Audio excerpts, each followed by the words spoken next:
Hello everyone, welcome to GS with concept classes. इस video में हम बीपीएससी ऑडिटर के इकोनॉमिक्स ऑप्शनल पेपर के माइक्रो सेक्शन पे डिस्कस करने वाले हैं।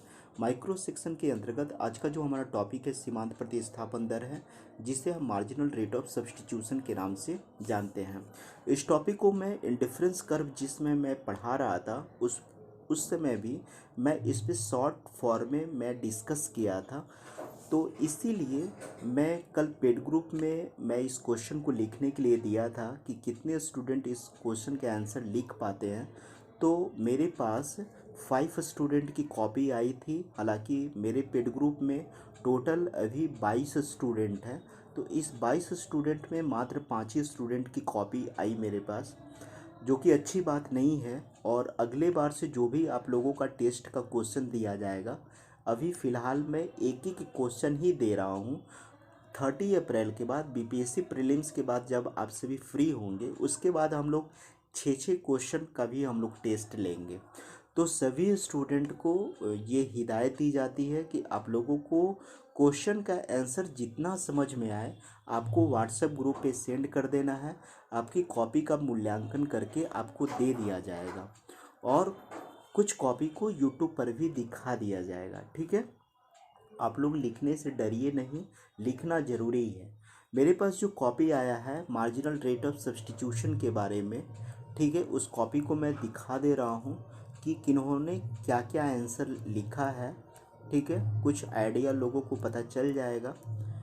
और इनका जो नाम है समीना तरनुम है। इन्होंने सीमांत प्रतिस्थापन दर को लिखा है, हल करने का दृष्टिकोण में एक चार्ट को बनाया है। हालांकि एग्जामिनेशन हॉल में इस तरीके से आपको नहीं लिखना है। मैं जो आंसर पेड ग्रुप में मैं देता हूँ वो मैं समझाने की दृष्टि से आप लोगों को चार्ट बना देता हूँ। और आपने डिफिनीशन सही लिखा है, मैं चेक कर लिया था। आपने ये भी इस चीज़ को भी सही तरीके से एक्सप्लेन किया है, ये भी सही है। ठीक है, और आपका ये ग्राफ सही है। ठीक है, लेकिन आपने यहाँ पर मिस्टेक कर दी है। आप माइनस यहाँ पे साइन होना चाहिए। यहाँ पर आप इस तरीके से नहीं लिखेंगे, आपको लिखना है marginal rate of substitution of X Y is equal to minus delta Y upon delta X. ठीक है, यहाँ पे माइनस का साइन होगा। क्यों होगा इसको मैं अभी एक्सप्लेन करके मैं बता दे रहा हूँ। एक कॉपी ये भी मेरे पास है जिन्होंने अर्थ को लिखा है। ठीक है, फिर उन्होंने लेवलिंज के डिफिनीशन को लिखा है, बिल्कुल सही लिखा है। और इन्होंने एक फार्मूला भी लिखा है जो कि सही है, लेकिन इन्होंने ग्राफ को ड्रॉ नहीं किया है। और इनका ये फार्मूला गलत है। वाई वस्तु की हानि और एक्स वस्तु का त्याग नहीं होता है। यहाँ पर वाई वस्तु की हानि होगा ना, तो एक्स वस्तु का त्याग नहीं होता है, यहाँ पर वृद्धि होगा। कहने का मतलब एक वस्तु का ही हानि होगा, दूसरे का वृद्धि होगा। यानी वाई वस्तु की हानि होती है और एक्स वस्तु की इकाई में वृद्धि होती है। तो ये आपका टर्म गलत है, आपको लिखना है इकाई में वृद्धि। ठीक है, इसको मैं अभी एक्सप्लेन करके बता दूंगा। मार्जिनल रेट ऑफ सब्स्टिट्यूशन के बारे में रामानुज पांडे का कॉपी आया है, ये भी हमारे पेड ग्रुप के मेंबर हैं। ये सारे कॉपी पेड ग्रुप वाले स्टूडेंट के ही हैं। ठीक है, इन्होंने भी काफ़ी अच्छा प्रयास किया है और लिखा भी ठीक है। ठीक है, इनका ये ग्राफ बिल्कुल सही है। ठीक है, और इन्होंने निष्कर्ष भी लास्ट में लिखा है। ठीक है, फाइनली कंक्लूजन लिखा है, वो भी बिल्कुल सही है। ठीक है, तो इस तरीके से प्रयास करना है। लेकिन मुझे उम्मीद थी कि मेरे सारे स्टूडेंट, जो भी 22 स्टूडेंट हैं मेरे पेड ग्रुप में, सभी की कॉपी आनी चाहिए थी, लेकिन आप लोगों ने नहीं दिया है, अच्छी बात नहीं है। और जो भी हमारे स्टूडेंट, जो भी हमारे फ्रेंड्स, जो भी हमारे व्यूवर्स नए रूप में हमारे पेड ग्रुप में ऐड होना चाहते हैं, तो आप इस नंबर पे कांटेक्ट कर लीजिएगा 8539861302। ठीक है, आपको सारे क्वेश्चन का लॉन्ग पीडीएफ यहाँ पर दे दिया जाएगा। ठीक है, यहाँ पे कॉन्सेप्ट बनाने के साथ साथ आपको टोटल प्रीवियस ईयर्स के क्वेश्चन को भी कंप्लीट करवा दिया जाएगा आंसर क्वेश्चन फॉर्मेट में। चलिए आज के टॉपिक पे हम लोग डिस्कस करते हैं। ठीक है, सीमांत प्रतिस्थापन दर क्या होता है, इस चीज़ को समझते हैं हम लोग। ठीक है, देखिए सीमांत ये क्या है। फर्स्ट में आपको ये समझना है कि आईसी क्या है। आईसी का मतलब हो गया इंडिफरेंस कर्व। इंडिफरेंस कर्व का मतलब क्या हो गया, उदासीनता वक्र। ठीक है, ये हमारा इंडिफरेंस कर्व हो गया। इस इंडिफरेंस कर्व की विशेषता होती है कि इसके प्रत्येक पॉइंट पर उपभोक्ता को समान संतुष्टि मिलता है। यानी इस इंडिफरेंस कर्व के ए पॉइंट पर भी उपभोक्ता को जितना सेटिस्फेक्शन मिलता है, जितनी संतुष्टि मिलती है, उतना ही बी पॉइंट पर मिल रहा है। यहाँ पर क्या होता है कि आप देखेंगे ए पॉइंट पर, तो ए पॉइंट पर उपभोक्ता एक्स वस्तु का x1 मात्रा का उपयोग कर रहा है और x1 वस्तु का प्रयोग कर रहा है, और उपभोक्ता जो है यहाँ पर y वस्तु की कुछ भी मात्रा को आप ले सकते हैं, आप y2 भी ले सकते हैं, y2 मात्रा का प्रयोग कर रहा है, तो उपभोक्ता ए सेटिस्फैक्शन लेवल पे आ रहा है। मेरी बात को ध्यान से सुनिएगा, यहीं पर इस पॉइंट का कॉन्सेप्ट छिपा हुआ है।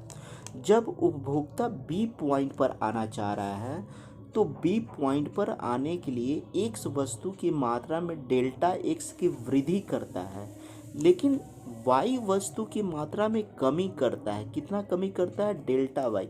तब वो पी पॉइंट पर पहुंच जाता है, और पी पॉइंट पर पहुंचने के बाद यहाँ पर एक लाइन जब ड्रॉ हम लोग करते हैं, तो उपभोक्ता बी पॉइंट पर पहुंच जा रहा है।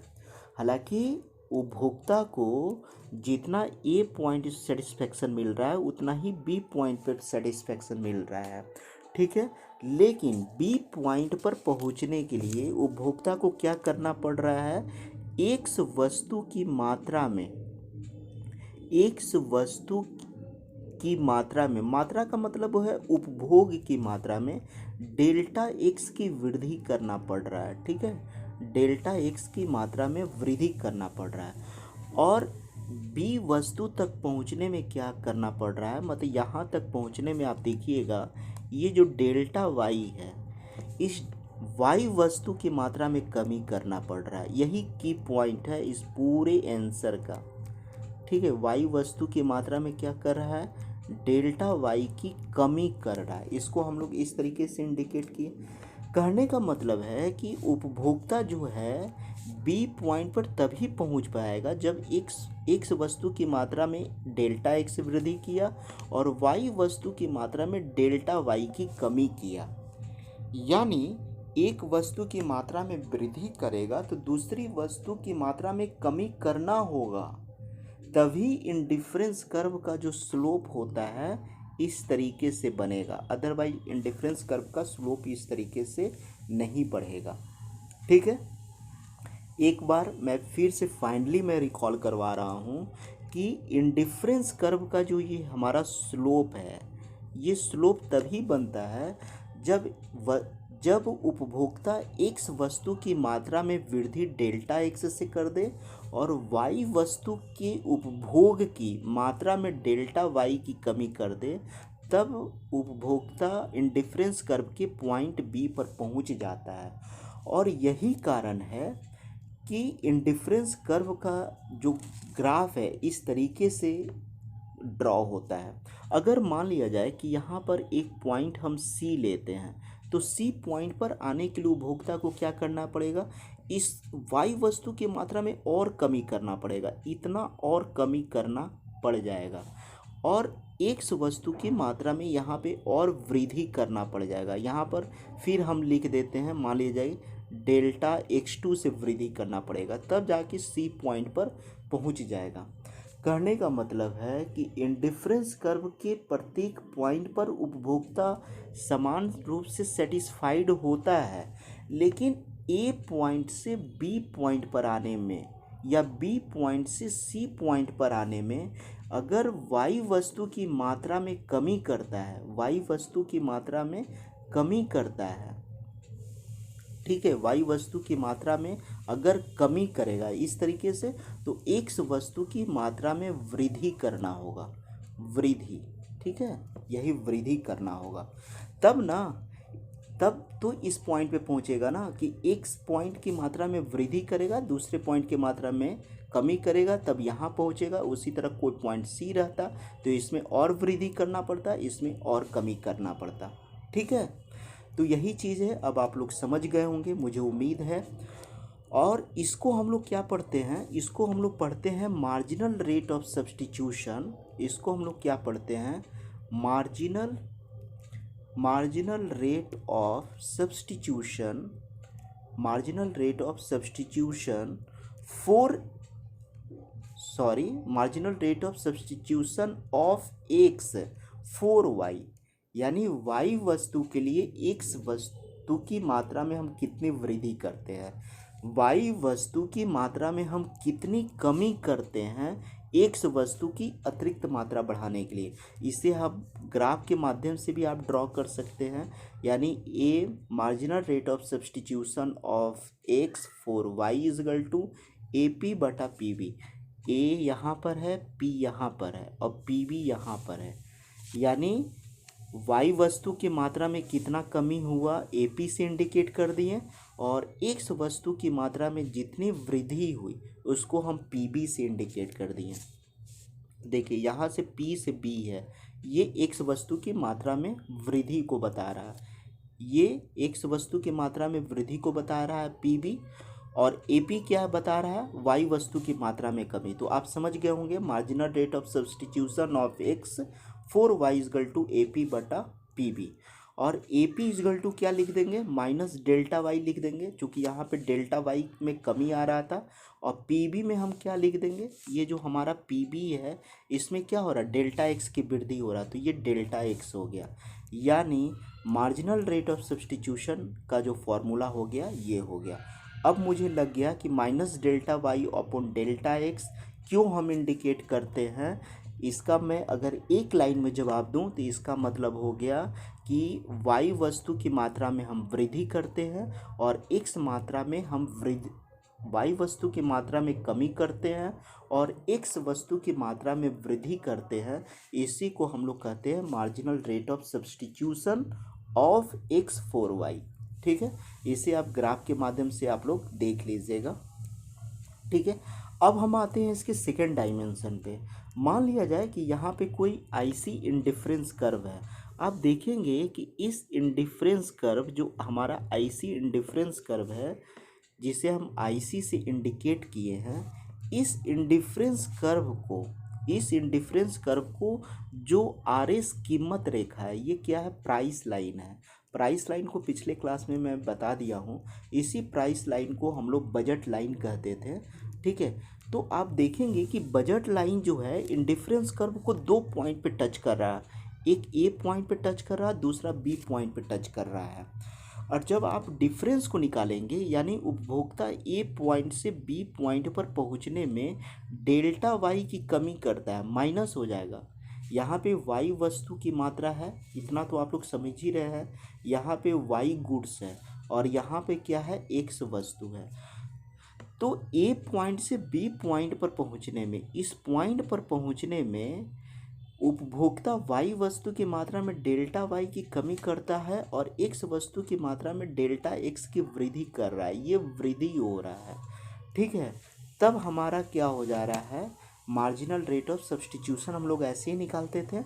अब देखिए यहाँ पर इस लाइन को याद रखना है कि रेखा आर एस का ढाल, रेखा आर एस का मतलब हो गया कीमत रेखा का ढाल। देखिए आर एस क्या हो गया, यही हमारा आर एस है ना, यहाँ पर देखिए एस है, यहाँ पे आर है।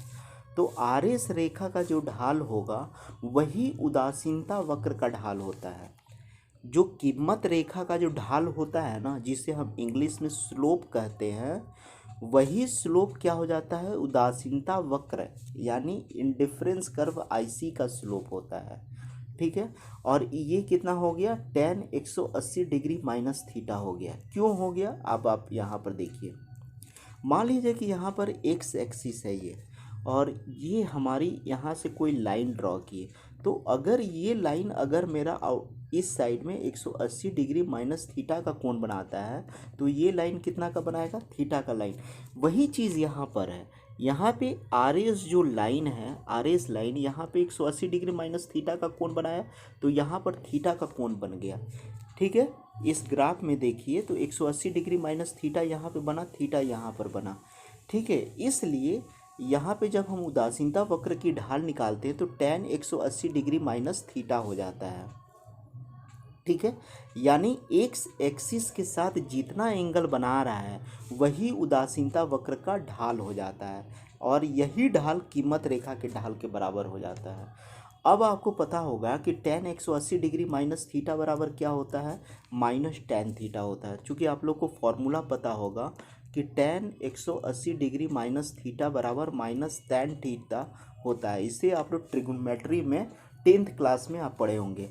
और tan थीटा बराबर क्या हो जाएगा, tan थीटा इजगल टू क्या होता है, tan थीटा इजगल टू होता है परपेंडिकुलर बटा बेस होता है। तो यहाँ पे परपेंडिकुलर आर ओ है निगेटिव साइन के साथ, और ओ एस है। अब आप देखिए यहाँ पर क्या हो गया, परपेंडिकुलर में आर ओ हो गया। जैसे हम यहाँ से अगर tan थीटा निकालेंगे, ये जो हमारा थीटा है, तो इस tan थीटा का वैल्यू क्या होगा, ओ आर हो जाएगा इस ग्राफ की हेल्प से, और यहाँ पे क्या हो जाएगा, ओ एस हो जाएगा, ओ एस हो जाएगा। यानी tan theta is equal to P perpendicular बटा बेस। ठीक है। और इसी चीज़ के आधार पे मैं इस चीज़ को लिख दिया हूँ माइनस आर ओ बटा ओ एस। ग्राफ से जब आप देखेंगे यानी माइनस ए पी बटा पी बी। चूँकि ट्रिंगल आर ओ एस और ए पी बी समरूप है। यहाँ पर देखिए, यहाँ पर कौन कौन समरूप ट्रिंगल है इस चीज़ को आप लोग देख लीजिए। मैंने क्या बोला, आर एस ओ, ये सिमिलर है, सिमिलर है। और यहाँ पर जो एक ट्रिंगल बन रहा है, जिस ट्रिंगल का नाम दिया गया है ए पी बी, तो यहाँ पर ए पॉइंट है, यहाँ पे बी पॉइंट है, यहाँ पे पी पॉइंट, यहाँ पे लिखना भूल गए हैं। तो यहाँ पर जो एक ग्राफ ड्रॉ किया, जैसे कि एक कैंडिडेट ने, समीना तरनुम ने जो ग्राफ को ड्रॉ किया था, ठीक है, इस तरीके से जो उन्होंने ग्राफ को ड्रॉ किया था इंडिफरेंस कर्व को दिखाने के लिए, इस टाइप से, ठीक है, इस टाइप से, सॉरी फिर से मैं ड्रॉ कर रहा हूँ, मान लीजिए कि इस टाइप से, ठीक है। हाँ, तो ये वाला जो चीज़ था ना, यही तो डेल्टा वाई था ना, और ये वाला जो चीज़ था वो डेल्टा एक्स था, जिसे कैंडिडेट ने दिखाया था कॉपी में। तो यही डेल्टा वाई और ये डेल्टा एक्स हो जाता है, यानी ए पी बी ट्रिंगल। यानी यहाँ पे दो ट्रिंगल बन रहा है। पहला ट्रिंगल आर एस ओ बन रहा है, यहाँ पे आर है, यहाँ पर एस है, ओ है। और ये ट्रिंगल किसके समरूप हो जाता है, तो ए पी बी के समरूप हो जाता है। यहाँ पर ए है, यहाँ पर पी पॉइंट लिखना भूल गए हैं, पी पॉइंट है, यहाँ पे बी पॉइंट है, तो ए पी बी ये दोनों ट्रिंगल समरूप हो जाता है। ठीक है। तो ये क्या हो गया, minus delta upon delta x, यानी marginal rate of substitution of x for Y. ठीक है, ये चीज़ हो गया। तो इस तरीके से आप ड्रॉ कर सकते थे। अब आप क्या है, यहाँ पे उदासीनता वक्र का ढाल सीमांत प्रतिस्थापन दर को बताता है। उदासीनता वक्र का जो ढाल है वो क्या बताता है, सीमांत प्रतिस्थापन दर को बताता है, यानी मार्जिनल रेट ऑफ सब्सटीट्यूशन को बताता है। यानी घटती सीमांत प्रतिस्थापन दर, diminishing marginal rate of substitution के कारण उदासीनता वक्र बाएं से दाएं नीचे की ओर गिरता है और मूल बिंदु की तरफ उन्नतोर्ध्व होता है, यानी कॉन्वेक्स टू द ऑरिजिन होता है। इसका मतलब समझिए, अगर आपसे कभी एग्जामिनेशन में पूछे कि उदासीनता वक्र जो है कॉन्वेक्स टू द ओरिजिन क्यों होता है, कॉन्वेक्स टू द ओरिजिन का मतलब ये हो गया। ठीक है, देखिए ये कॉन्वेक्स टू द ओरिजिन है, क्यों, इसलिए, और ये इंडिफरेंस कर्व हो गया, तो इसलिए ये है कॉन्वेक्स टू द ओरिजिन, चूँकि ये जो है घटती सीमांत दर को बताता है, यानी marginal rate of substitution of x for y बराबर delta Y upon delta x, और यहाँ पर निगेटिव साइन ले लेंगे, minus delta upon delta x. और यही कारण है कि उदासीनता वक्र जो है इस तरीके से कॉन्वेक्स टू द ऑरिजिन, इसको, इस टाइप के स्लोप को हम लोग क्या कहते हैं, कॉन्वेक्स टू द ऑरिजिन। ठीक है। तो यहाँ से आप दो कॉन्सेप्ट को सीख गए। अगर आपसे एग्जामिनेशन में पूछे कि इंडिफरेंस कर्व उदासीनता वक्र कॉन्वेक्स टू द ऑरिजिन क्यों होता है, तो आपको सेम आंसर लिखना है। अगर आपसे पूछे घटती सीमांत दर को समझाइए, मार्जिनल रेट ऑफ सब्सटीट्यूशन को समझाइए, तो आपको सेम आंसर लिखना है। ठीक है, मुझे लग रहा है कि अब आप लोग समझ गए होंगे। और आप लोग कमेंट करके या लाइक मार के आप लोग ज़रूर दिखाइए कि मुझे चीज़ें समझ में आ रही है, क्योंकि मेरी कोशिश होती है कि आप लोगों को बिल्कुल 100% कॉन्सेप्ट क्लियर हो। तो आप लोग लाइक मार करके आप मेरे कॉन्सेप्ट को क्लियर करेंगे कि हाँ सर मुझे समझ में आ गया, ठीक है। और इसका जो लॉन्ग आंसर होगा उसे मैं पेड ग्रुप में मैं सेंड कर दूंगा, इसके लॉन्ग आंसर क्वेश्चन को, ठीक है। Thank you very much for watching this video.